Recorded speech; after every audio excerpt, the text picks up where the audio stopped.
উচ্ছে বা করলার এই রেসিপিটি একবার তৈরি করে খেয়ে দেখুন। যারা উচ্ছে বা করলা খায় না তারাও খেয়ে নেবে এবং বুঝতেও পারবে না যে এটা কি খাচ্ছে। নমস্কার বন্ধুরা, ইউনিক শিল্পীস কিচেনে আপনাদের সবাইকে স্বাগত। চলে আসলাম আজকে আবারও আরেকটা রেসিপি নিয়ে। আজ আমাদের রেসিপি হচ্ছে উচ্ছে বা করলা দিয়ে মশলা করলা। তাহলে চলুন বেশি দেরি না করে রেসিপিটা আজ আমরা দেখে নিই।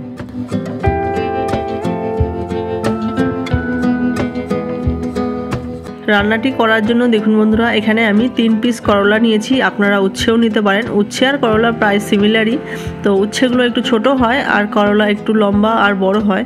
তো এবার দেখুন করলাগুলোকে আমি একটু মোটা মোটা করে কেটে নিচ্ছি। তো বন্ধুরা, আমার ভিডিওটা যদি আপনাদের ভালো লেগে থাকে তাহলে একটা করে লাইক করবেন, কমেন্ট করবেন আর সাবস্ক্রাইব করে পাশে থাকবেন। স্কিপ না করে পুরো ভিডিওটা দেখবেন, আশা করছি আপনাদের ভালো লাগবে। তো দেখুন করলাগুলোকে আমার কেটে নেওয়া হয়ে গেছে। আমি এরকম সাইজের করলাগুলোকে কেটে নিয়েছি। এবার করলার ভেতরে যে দানাগুলো আছে শক্ত হয়ে গেছে সেগুলোকে আমরা ফেলে দিচ্ছি। তো এই দানাগুলো খেতে একদমই ভালো লাগে না, তাই আমি এগুলোকে তুলে ফেলে দিচ্ছি।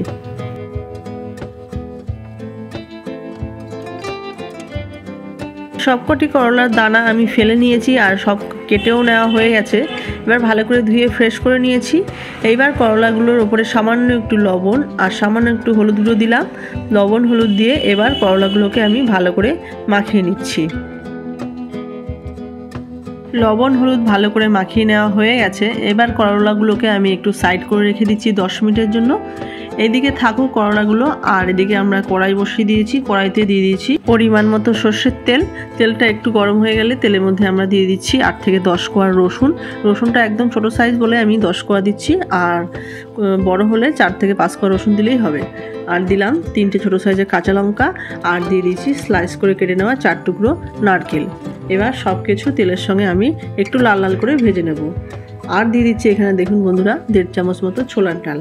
তো নারকেল, ছোলার ডাল, রসুন সব কিছুর কম্বিনেশানে কিন্তু এই রান্নার গ্রেভিটা অসাধারণ হবে। আপনারা অবশ্যই এই ইনগ্রিডিয়েন্টসগুলো দেওয়ার চেষ্টা করবেন, তো তবেই রান্নাটা সুস্বাদু হয়ে উঠবে।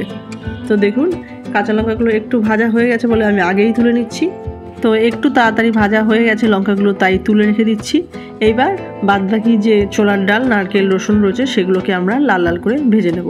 তো গ্যাসের ফ্লেমটাকে লো মিডিয়াম করে নিয়েই কিন্তু ভাজতে হবে, না হলে কিন্তু ছোলার ডালগুলো পুড়ে যাবে। তো দেখুন ছোলার ডাল, নারকেল কিন্তু খুব সুন্দরভাবে ভাজা হয়ে গেছে।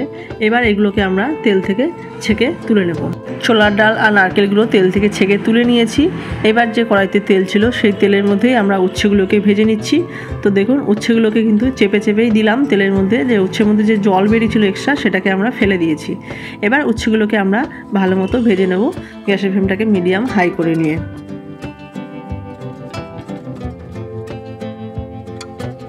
7 থেকে 8 মিনিট উচ্ছেগুলোকে ভালো করে নাড়াচাড়া করে ভেজে নিয়েছি। দেখুন বন্ধুরা লাল লাল হয়ে গেছে। আমি হাতের সাহায্যে একটু দেখেও নিলাম যে নরম হয়েছে কিনা। উচ্ছেগুলো সুন্দরভাবে ভেজে নেওয়া হয়ে গেছে, এর থেকে বেশি আর ভাজবো না। এবার উচ্ছেগুলোকে আমরা তুলে নিচ্ছি।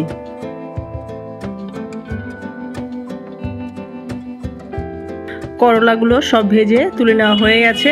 এইবার যে কড়াইতে যে তেল ছিল সেই তেলের মধ্যে আর একটু তেল দিয়ে দিলাম। তেলের মধ্যে ফোড়ন দিয়েছি একটু গোটা জিরে, হাফ চামচ থেকে একটু কম, আর দিয়ে দিলাম সামান্য একটু কালো সর্ষে। জিরে আর সর্ষে একটু নাড়াচাড়া করে নেব। তারপরে দিয়ে দিচ্ছি দেখুন একটা শুকনো লঙ্কা। এবার সব মশলা একটু নাড়াচাড়া করে লাল লাল হয়ে গেলে তারপরে আমরা এর মধ্যে অ্যাড করে দেবো 2টো মিডিয়াম সাইজের কোচানো পেঁয়াজ। তো দেখুন 2টো মিডিয়াম সাইজের কোচানো পেঁয়াজ আমি এর মধ্যে অ্যাড করে দিলাম। এবার পেঁয়াজগুলোকে আমরা একটু ডিপ ফ্রাই করে নেব, একটু লালচে করে ভেজে নেব।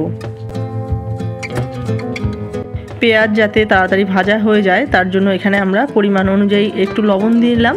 লবণ দিয়ে এবার পেঁয়াজগুলোকে একটু ভাজা ভাজা করে নিচ্ছি।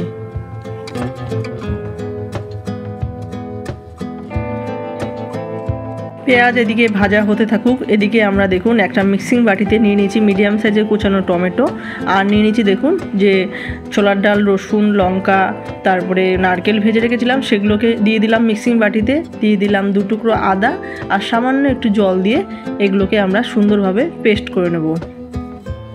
তো তো দেখুন সুন্দরভাবে পেস্ট করে নেওয়া হয়ে গেছে মশলাটা। আর দেখুন এদিকে পেঁয়াজগুলো সুন্দরভাবে লাল লাল করে ভেজে নেওয়া হয়ে গেছে। এইবার এই পেঁয়াজের মধ্যে আমি অ্যাড করে দিচ্ছি পরিমাণ অনুযায়ী হলুদ গুঁড়ো, আর দিয়ে দিলাম হাফ চামচের থেকে একটু কম লঙ্কার গুঁড়ো। এবার হলুদ আর লঙ্কার গুঁড়ো পেঁয়াজের সঙ্গে একটু নাড়াচাড়া করে নিয়ে কষিয়ে নেব। কষানো হয়ে গেলে তারপরে আমরা এর মধ্যে অ্যাড করে দেবো যে মশলাটা করে রাখলাম সেই মশলাটা। তো দেখুন সেই মশলাটা এবার অ্যাড করে দিচ্ছি পেঁয়াজের মধ্যে দিয়ে সুন্দরভাবে কষিয়ে নেব। গ্যাসের ফ্লেমটাকে লো মিডিয়াম করে নিয়ে মশলাটাকে আমরা সুন্দরভাবে নাড়াচাড়া করে নিয়ে কষিয়ে নিচ্ছি।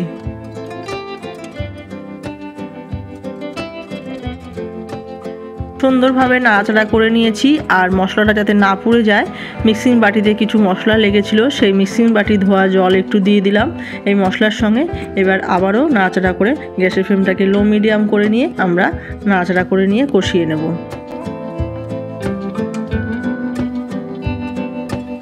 তো দেখুন মশলা কিছুটা কষানো হয়ে গেছে। এবার একটু ঢাকনা চাপা দিয়ে রাখছি 3 থেকে 4 মিনিটের জন্য। 3 থেকে 4 মিনিট পর ঢাকনাটা খুলে দিলাম। তো দেখুন মশলা কিন্তু খুব সুন্দরভাবে কষে যাচ্ছে, মশলা থেকে তেল ছেড়ে দিয়েছে। আবারও একটু নাড়াচাড়া করে নিচ্ছি। মশলা আমার মোটামুটি কষানো হয়ে গেছে। এইবার আমরা এর মধ্যে অ্যাড করে দিচ্ছি হাফ চামচ মতো ধনের গুঁড়ো, আর দিয়ে দিলাম একটু লবণ, আর দিয়ে দিচ্ছি স্বাদের ব্যালেন্সের জন্য একটু চিনি। লবণটা কিন্তু বন্ধুরা অবশ্যই আপনাদের স্বাদ অনুযায়ী দিয়ে নেবেন। আর আগেও কিন্তু আমি পেঁয়াজ ভাজার সময় লবণ দিয়েছিলাম, আর করলা ভাজার সময়ও লবণ দিয়েছি, তাই লবণটা অবশ্যই আপনাদের স্বাদ অনুযায়ী দিয়ে নেবেন। এবার সব কিছু দিয়ে নাড়াচাড়া করে নিয়েছি। মশলা এবার আমার পুরোপুরি রেডি, কষানো হয়ে গেছে। এইবার এর মধ্যে আমরা একটু জল অ্যাড করে দিচ্ছি। গ্রেভিটা একটু মাখো মাখো হবে, তার জন্য দেখুন সামান্য একটু জল অ্যাড করলাম, খুব বেশি জল অ্যাড করছি না। সামান্য একটু জল অ্যাড করে মশলার সঙ্গে ভালো করে মিশিয়ে নিচ্ছি। ভালো করে মেশানো হয়ে গেছে। এবার ঢাকনা চাপা দিয়ে আমরা গ্রেভিটাকে ফুটতে দেওয়া অবধি ওয়েট করব। তো দেখুন বন্ধুরা গ্রেভিটা ফুটে গেছে, একটু নাড়াচাড়া দিয়ে নিচ্ছি।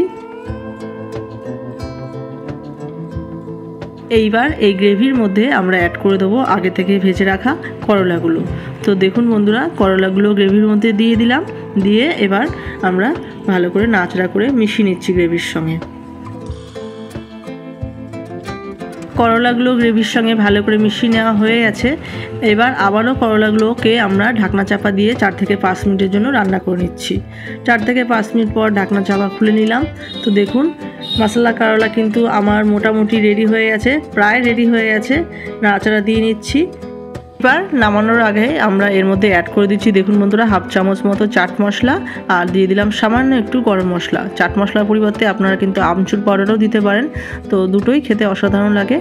তো চাট মশলা আর গরম মশলা মিশিয়ে মশলা কারোটাকে একটু নাড়াচাড়া করে নিলাম। এবার গ্যাসের ফ্লেমটাকে অফ করে দিয়েছি, আর ওপর দিয়ে একটু ধনেপাতা কুচি দিয়ে দিলাম। তো দেখুন মশলা করলা আমার কিন্তু রেডি। ধনেপাতা দেওয়ার পর আমরা 5 মিনিট মতো ঢেকে রাখলাম স্ট্যান্ডিং টাইমে, তারপরে আমরা গরম গরম সার্ভ করব। তো দেখুন বন্ধুরা মশলা করলা আমাদের পুরোপুরি রেডি। এবার গরম গরম ভাতের সাথে পরিবেশন করুন লোভনীয় স্বাদের উচ্ছে বা করলা দিয়ে মশলার রেসিপিটা। তাহলে বন্ধুরা আজকে আমাদের এই মশলা করলার রেসিপিটা কেমন হয়েছে আপনারা কমেন্ট করে জানাবেন। রেসিপিটা ভালো লাগলে like comment share and subscribe করতে ভুলবেন না। চ্যানেলে যারা নতুন বন্ধু আছেন চ্যানেলটিকে সাপোর্ট করে পাশে থাকবেন। আর পুরনো বন্ধুদের অসংখ্য ধন্যবাদ, নতুন বন্ধুদেরও অসংখ্য ধন্যবাদ জানিয়ে আজকে ভিডিওটা এখানেই শেষ করছি। আপনারা সবাই ভালো থাকবেন, সুস্থ থাকবেন। ধন্যবাদ।